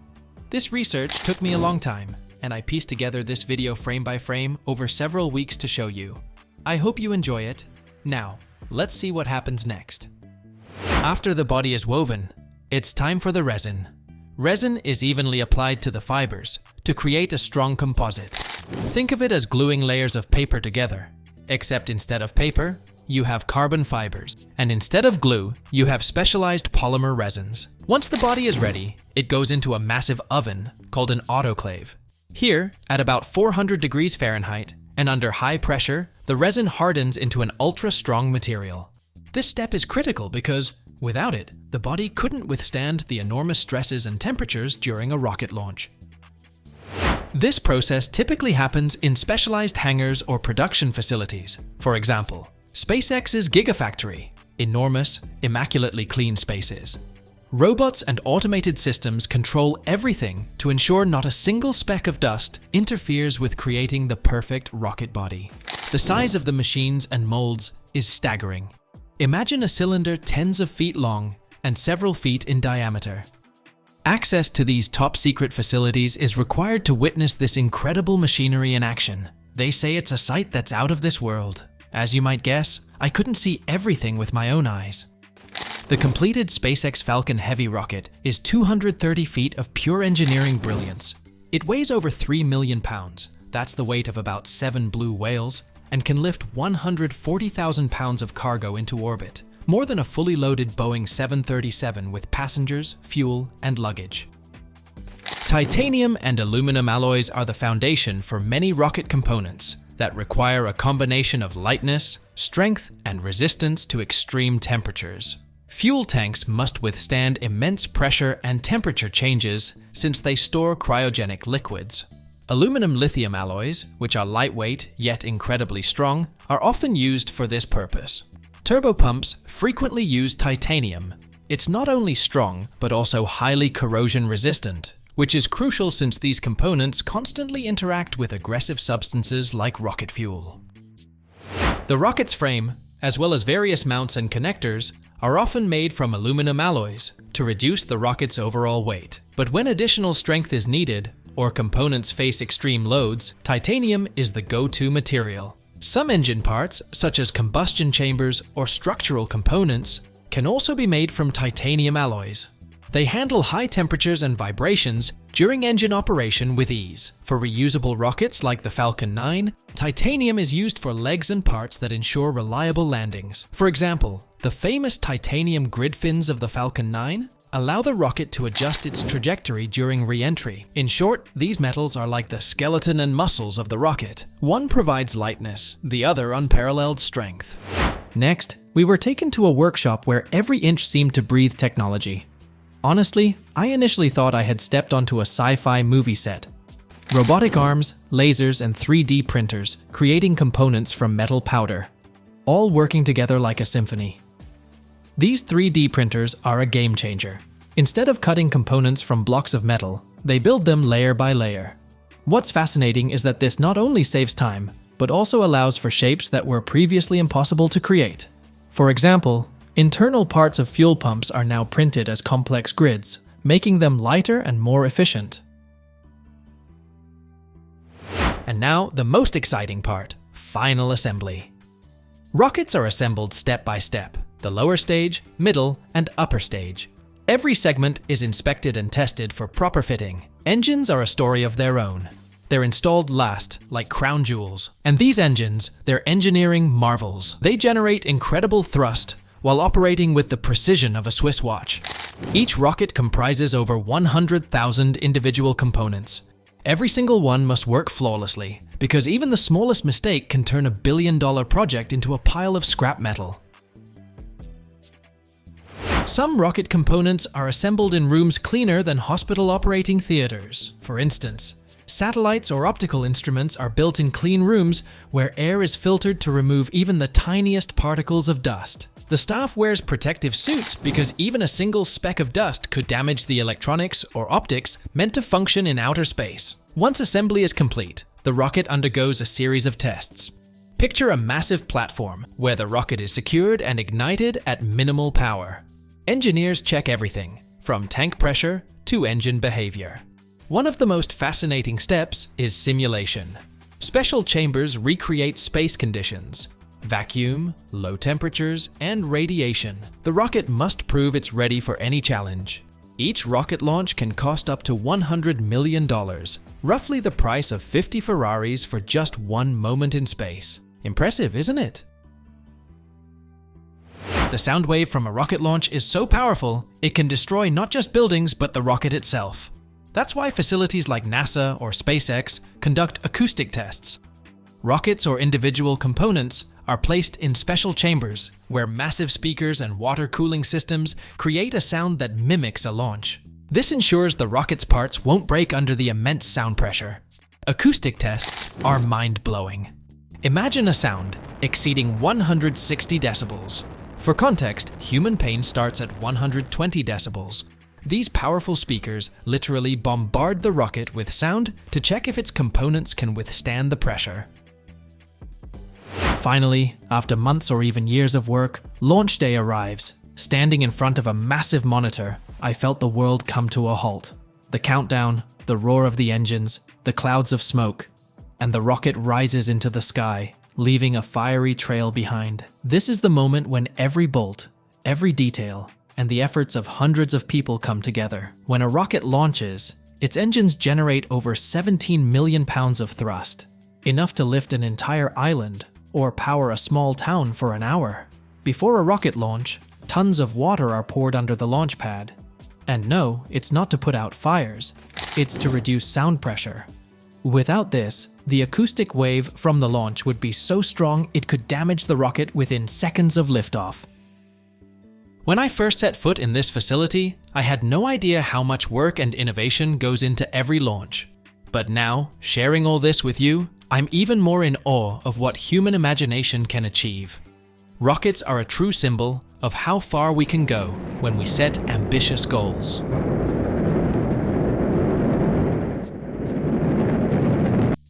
This was the most unusual tour in the history of this channel.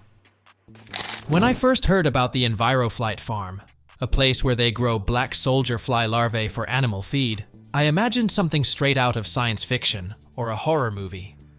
But what I saw wasn't just fascinating, it was revolutionary for the future of feed. I never thought raising flies could be this exciting. Yes, you heard that right. Flies. Got questions? Of course you do. Stick around to get all the answers. Let's start with the basics. What exactly are black soldier fly larvae, and why are they so special? So, the black soldier fly? Not some action hero from a movie, but a small insect called Hermetia illucens, addresses two major challenges of our time: the feed shortage and the environmental crisis. Its larvae are tiny protein bombs. These creatures consume organic waste and turn it into high-quality feed for fish, poultry, and even pets. Larvae can process up to 110 tons of organic waste on just 2.5 acres of production space in a single month. What's more, they use 47% less water and produce 200 times less carbon dioxide than traditional livestock. EnviroFlight is one of the first companies to scale up this process. I visited their farm and saw firsthand how this ecosystem works. Imagine massive rooms filled with trays of larvae. Smelly? Sure, a bit, but it's more the smell of change, and I'm not exaggerating. The idea of using insects as a protein source didn't just come out of nowhere. It stemmed from global problems that have been brewing for decades: population growth, resource shortages, and the massive environmental toll of traditional livestock farming. But how did humanity come up with the idea of farming flies? People have been eating insects for thousands of years. In many parts of Africa, Asia, and Latin America, it's a normal thing. But until the 20th century, the concept of using insects as feed, instead of food for humans, was almost unheard of. Let's be honest, who would have thought, hey, let's raise flies to feed chickens? The first wave of interest in insects came in the 1960s. Scientists started noticing that insects could be a protein source requiring minimal resources. But the idea didn't take off back then. People still relied on traditional methods: corn, soy, and fish meal. Then the modern environmental crisis emerged, forcing researchers to look for alternatives. The Hermetia illucens larvae became the star for a reason. Imagine this: the fly doesn't spread diseases, doesn't buzz around your house like a common housefly, and most importantly, its larvae can digest nearly any organic waste. It's the perfect little recycler. Interestingly, serious research into larvae started in the 1990s, and guess who funded it? Waste management companies. They were looking for ways to reduce the volume of organic waste ending up in landfills. It turned out that black soldier fly larvae could destroy up to 60% of organic material, converting it into protein and fats. That's when scientists thought, what if we used this for animal feed? Around the mid-2000s, the idea of insects as feed began gaining momentum. Picture startup founders in labs figuring out how to grow larvae on an industrial scale. They saw the growing demand for farmed fish and understood, if we don't find an alternative to fish meal, ocean ecosystems are doomed. The first successful projects appeared in Europe and the United States. One of the pioneers was EnviroFlight, which launched the concept of growing black soldier flies on organic waste. Their approach was simple yet brilliant. They created a closed-loop ecosystem where organic waste was transformed into feed, and leftover larvae were used as fertilizer. Let's talk about fish feed because this part really blew my mind. Did you know most fish feed is made from fish meal? Every year, over 15 million tons of wild fish are caught to produce feed for aquaculture. That's an enormous blow to marine ecosystems. Black soldier fly larvae provide an alternative that not only reduces dependence on fish meal, but also helps preserve oceanic fauna. For instance, 1 ton of larvae can replace over 2 tons of fish meal. That's equivalent to saving nearly 5 tons of wild fish. EnviroFlight raises larvae in controlled conditions where they feed on organic waste, leftovers from fruits, vegetables, or even coffee grounds. It's essentially a farm where the animals are tiny but incredibly productive larvae. They're fed, cared for, and when they reach a certain age, harvested, dried, and turned into feed. By the way, the entire process is designed to minimize environmental harm. From every 2 pounds of larvae, you can get over 10 ounces of high-protein feed. For comparison, raising pork requires about 13 pounds of feed to produce just 2 pounds of meat. Here, we've got a product that's several times more efficient than livestock farming. A lot of people are skeptical about the idea of feeding cats or dogs insects. But here's an interesting fact. According to a 2022 study, over 60% of pet owners in the United States are willing to buy pet food made from eco-friendly protein sources, including insects. Black soldier fly larvae have already been included in many premium pet foods. Their protein is not only nutritious, but also hypoallergenic. This is crucial for pets with sensitive stomachs or allergies to standard feeds. When I first heard the buzzing of these flies on the farm, I felt something strange. A bit unusual, a bit eerie, but mostly awe. This is the future we're building right now.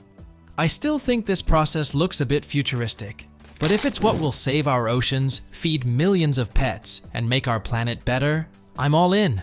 How about you? Ready to support the idea of larvae in feed?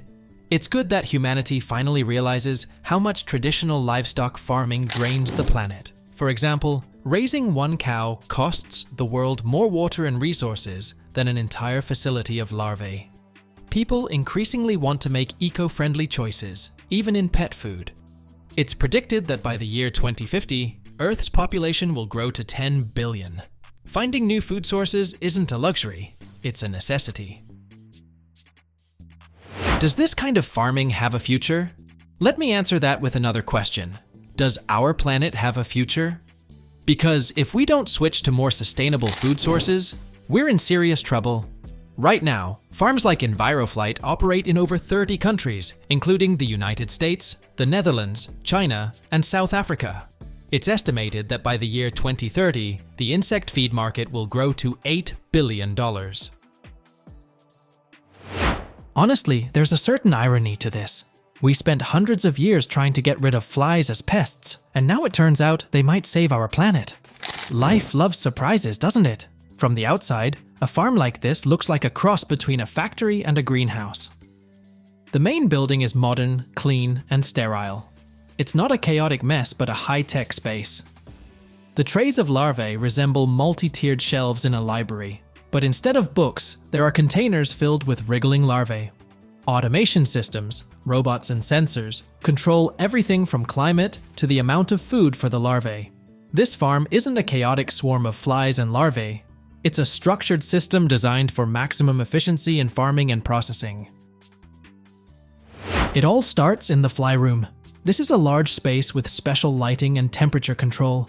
Soldier flies buzz around in mesh containers or specially designed enclosures. They look pretty unremarkable. Black, medium-sized, with long wings. The room maintains a warm, humid climate, perfect for breeding. The main goal here is to give the flies a place to lay eggs. Female flies deposit thousands of tiny eggs into special containers. These containers are wooden or plastic panels with small holes. The eggs are then moved to incubators, basically warm shelves, where temperature and humidity are kept optimal. Within a few days, tiny larvae hatch from the eggs. Next, we move to the larva rearing sector. Rows of trays or containers are filled with organic waste, leftover food, vegetable scraps, grain byproducts, and more. In these trays, larvae crawl around, growing at an incredible rate. They look like tiny, creamy worms that literally turn waste into protein mass. Automated systems for feeding and monitoring are often used here, with special sensors tracking temperature, humidity, and even the larvae's appetite. When the larvae reach the right size, they are harvested using specialized sieves or automated conveyors. Then they undergo processing. The larvae are dried at high temperatures or frozen to preserve nutrients. The dried larvae are ground into powder or pellets, which become the basis for feed. Besides protein, larvae are rich in healthy fats. These fats are extracted using presses and used in feed or for industrial purposes. In the finished goods warehouse, protein powder, fats, and other products derived from larvae are stored before being shipped to buyers. Imagine a place where the trains of the future are born every single day, a place that brings together innovation, sustainability, and history. The Siemens Mobility Factory in Sacramento is over 2 million square feet of manufacturing space, creating the locomotives that move America. Here, one of the largest 3D printers in the world is installed, and up to 80% of the energy comes from solar panels. Curious about how trains are tested? They are run on specialized tracks to evaluate speed, noise, and stability. This is not just a factory, it is a true innovation lab. The story of this factory began back in 1984, when Siemens decided to invest in the future of rail transport in the United States. But they needed more than just technology. They needed a reliable base, and Sacramento was the perfect choice. What does the capital of California have to do with train manufacturing? Actually, the location choice was very strategic. Sacramento has a long history of railroad infrastructure. As far back as the 19th century, this city was one of the key hubs of the Transcontinental Railroad. In other words, the railway spirit has been alive here for over 150 years. Additionally, the region had access to a large number of skilled workers who could contribute to manufacturing. On top of that, the proximity to ports and other transportation hubs in California ensured smooth logistics. When the factory first opened, it was relatively small. Siemens Mobility was just beginning to build its brand in the United States. Initially, the factory specialized in manufacturing locomotives and trams. However, the company's ambitions were massive. They saw the need for modernizing American rail transport and decided to become part of this revolution. Within just a few years, the factory began scaling up production while implementing cutting-edge technologies. Over time, it started producing trains that you can now see in dozens of American cities. The Siemens Mobility Factory continued to grow. In the 2000s, it began producing modern high-speed trains and electric trains that meet the highest standards of comfort and energy efficiency. One of the key milestones was the expansion of the manufacturing facilities. The factory grew to over 200,000 square meters. This allowed for increased production capacity, the addition of new car manufacturing lines, and even testing grounds. Today, the Siemens factory in Sacramento is one of the most sustainable manufacturing sites in the world. Approximately 80% of its energy comes from on-site solar panels. Water usage is maximized for efficiency, and nearly all material waste is recycled. By the way, this factory produces trains for Amtrak, Brightline, and various urban rail systems, including the Los Angeles Metro and Minneapolis streetcars. The factory emphasizes localization. About 90% of the materials used in train manufacturing are supplied by American companies. This not only reduces logistics costs, but also supports the local economy, enables quicker responses to market needs, and ensures that the products meet client requirements. Siemens Mobility does not stop innovating. They are already working on trains with hydrogen engines and autonomous driving systems. While specific statistics on these projects may be limited due to commercial confidentiality, it is known that the company invests significant resources in research and development in these areas. So, how are trains made? It all starts with large sheets of aluminum and steel, which are cut and formed into components for train cars. And you know what? I was amazed by how organized the process is. Even at the stage where you are just looking at pieces of metal, everything is planned down to the smallest detail. Assembling a single car can take weeks, and an entire train, months. But the result is worth it. When they arrive at the factory, they are immediately distributed into zones based on what will be made from them: walls, floors, roofs, or smaller components. This is not just a pile of metal. It is all sorted and labeled with special codes. This ensures that no piece gets lost and that production does not halt due to confusion. The metal is cut on specialized machines that use lasers or plasma cutting, and there is no room for error. Every piece is cut with millimeter precision. But here is the interesting part. There is almost no waste. Leftover pieces are reused to create smaller components or sent for recycling. This is not just cost-saving, it is sustainable. The metal is used, for instance, to create train car exteriors. These are made of aluminum for a good reason. This material is both lightweight and strong, making it ideal for high-speed trains. I was even told that it is environmentally friendly. Aluminum can be recycled almost infinitely. Impressive, right? Cutting robots and hydraulic presses create parts that undergo further processing. Everything here is ultra-precise. There is no eyeballing it. In the next workshop, the train's frame is welded. Once the car bodies are ready, robots and highly skilled workers step in. I watched as each part was installed one by one, from roofs to floors, from walls to doors. It is like a massive Lego set, but on a scale you can hardly imagine. In this workshop, the car frame is born. Every weld is checked to ensure it can withstand future loads. Imagine sparks, bright lights, and sounds like in a blacksmith shop, but with robots. Workers install windows, doors, seats, electrical systems, ventilation, everything that makes a train comfortable for passengers. Next, the train is painted with weather-resistant paint. And yes, everything here is as eco-friendly as possible. Filters capture harmful substances to prevent environmental damage. But the most fascinating part starts with the details. Did you know that every train car interior is essentially a small universe? Wiring, control systems, air conditioning, seats, everything is installed with meticulous precision. One worker even joked, "Every single screw here is worth its weight in gold." Another thing that amazed me was how many processes are automated. For example, electronics inside the cars are tested using special simulators. It is like a video game where the system checks if all buttons, displays, and even Wi-Fi are working. Now picture this. Before a train hits the tracks, it is tested on a special track. Yes, they literally run it here to measure speed, stability, and even noise levels. Watching this giant accelerate is a whole new level of satisfaction. Here is what makes factories like Siemens Mobility special. Everything works in harmony. On one hand, there are people working with their hands, putting a piece of themselves into every car. On the other hand, there are robots and automated systems making the process faster and more precise. I was even shown one of the largest 3D printers in the world, which prints train parts. Imagine this.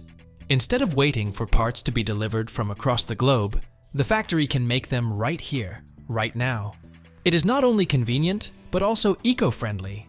Less transportation means fewer emissions. For instance, the 3D printer produces mounting nodes, frame elements, and even special ventilation components. Traditionally, these would need to be cast or welded. But here everything is done more precisely, faster, and more efficiently. Fairings, structural components, interior details, spare parts, and prototype versions of parts can all be printed, saving materials and time. Okay, some might ask, what is so special about this? Trains are just trains. But no, each of these modern cars is a step forward in transportation development. More sustainable materials, energy-efficient systems, passenger comfort, all of this impacts not just us, but the future of our planet. Moreover, factories like the one in Sacramento create jobs and introduce new technologies that can later be applied in other industries. It is a place where technology and people come together to create something truly remarkable. Oh, you cannot even imagine how massive this factory is. The Siemens Mobility facility in Sacramento spans approximately 2 million square feet. Picture several football fields connected into one giant structure. It is a city within itself. Workshops, conveyors, rail tracks, repair shops, and even test tracks for finished trains. The factory is divided into several zones, each responsible for a specific stage of production. When I left the factory, I felt like I had visited the future. This is a place where innovation, craftsmanship, and human talent combine. If you ever get a chance to visit something like this, do not miss it. It is truly impressive and changes how you see the world. So, are you ready to hop on a train next time and think, how was this made? Every year, more than 500 billion matches are produced worldwide. That means around 16,000 matches ignite every second. But have you ever wondered how these tiny wooden sticks go through a complex manufacturing process before they end up in your hands? Today, we are diving into the fascinating world of match production. From selecting the right wood to applying the chemical coating that allows them to ignite with a single strike. You will learn how modern factories produce millions of matches daily, what materials they use, and why matches continue to thrive in the market even in the 21st century. The matches we are familiar with first appeared in the 19th century. Let's take a detailed look at each stage of match production.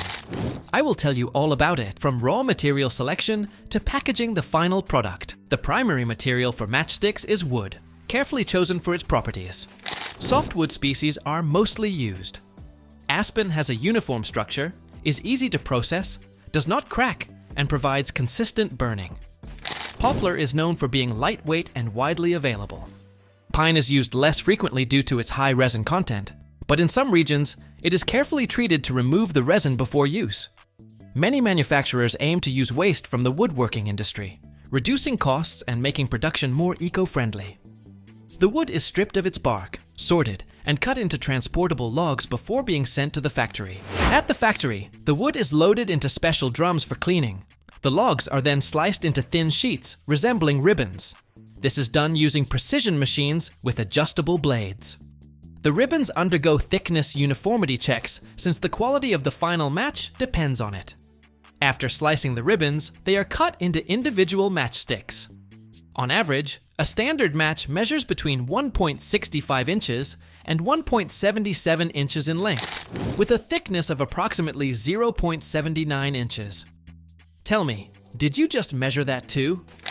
I do not want to be the only one doing it. The blanks then go through a drying system, reducing their moisture content to an optimal level, no more than 6 or 8%. For additional protection, the blanks are treated with antiseptic solutions to prevent mold, fungi, and insect damage. After this treatment, the matchsticks move to the assembly conveyor. The chemical mixture for match heads is prepared in separate facilities. It is a complex combination of several key components. Oxidizers release oxygen during combustion. Sulfur or other flammable substances ensure stable burning. Phosphorus is the main element that enables instant ignition upon friction. Dyes give the heads their characteristic colors: red, green, black, and more. Adhesives bind the components together. The ingredients are mixed in specialized equipment, and the finished mixture is poured into storage tanks. For worker safety and to prevent spontaneous combustion, all operations take place in explosion-proof rooms with strict temperature control. By the way, did you know that in the year 1826, English pharmacist John Walker invented friction matches? His friction matches consisted of a stick coated with a mixture of antimony sulfide and potassium chlorate. Then, in the 1830s, Frenchman Charles Soria improved them by using red phosphorus, which was less toxic and safer than yellow phosphorus. These matches could ignite only when struck against a specially prepared surface on the box, becoming the prototype of modern safety matches. After applying the chemical mixture, the matchsticks are sent to drying chambers. Here, they undergo a drying process that lasts approximately 2 or 3 hours. These chambers maintain a controlled temperature, ensuring the mixture solidifies evenly. This treatment gives the match heads the necessary strength to prevent crumbling or flaking, even during long-term storage or transportation. This stage is crucial since it forms the core functional part of the match, the head, which ensures its usability and durability. Thanks to modern technology and rigorous quality control, the final product is not only convenient, but also entirely safe for users. While the matches are drying, a separate production line manufactures matchboxes. Cardboard is used, going through several steps, which we will now explore together. Step 1. Cutting sheets into blanks. Step 2. Printing labels, which may include either simple manufacturer information or colorful designs depending on the order. Step 3. Forming the boxes using specialized machines that fold and glue them together. Next, a special abrasive coating is applied to the inner side of the matchbox. This mixture of phosphorus, glue, and quartz sand ensures match ignition. Afterward, the dried matches move onto a conveyor belt, where they are cut to a perfectly uniform length. Then, precision dosing machines distribute the matchsticks into the boxes. Each box is filled with an exact number of matches, usually 40, 50, or 100, depending on the format. Once filled, the boxes are automatically sealed and sent to the packaging line for shipping and storage. The finished match blocks are labeled and sorted onto pallets before being loaded onto trucks for delivery to stores or wholesale suppliers. Now we are in the final stretch of match production, the concluding stage that wraps up this long, intricate, and carefully planned process. At this stage, the finished matchboxes are carefully grouped into bundles, usually containing 10 or 12 boxes. These bundles are tightly wrapped in transparent polyethylene film, which serves several important functions. First, this packaging protects the matches from moisture, preserving their quality during transportation and long-term storage. Second, it makes the products easier to handle and distribute. After packaging, the bundles are labeled according to logistics requirements. Each package includes information about the manufacturer, production date, batch number, and other necessary details. The products are then arranged on pallets, optimizing transportation efficiency. Loaded pallets are transported to trucks, which deliver the finished matches to stores, wholesale warehouses, or even export them abroad. It is important to note that strict quality control is conducted at every stage of the production process. This ensures that the matches meet high standards and satisfy consumer expectations. The wood's uniformity is checked to ensure it is strong, free of cracks and defects, as it forms the foundation of every match. The durability of the match heads is tested to ensure the chemical composition does not crumble or flake, making the matches reliable for use. The ease of ignition against the abrasive surface is controlled, ensuring matches ignite on the first strike while remaining safe for transportation. Match production is a combination of high-tech equipment, natural raw materials, and strict quality control.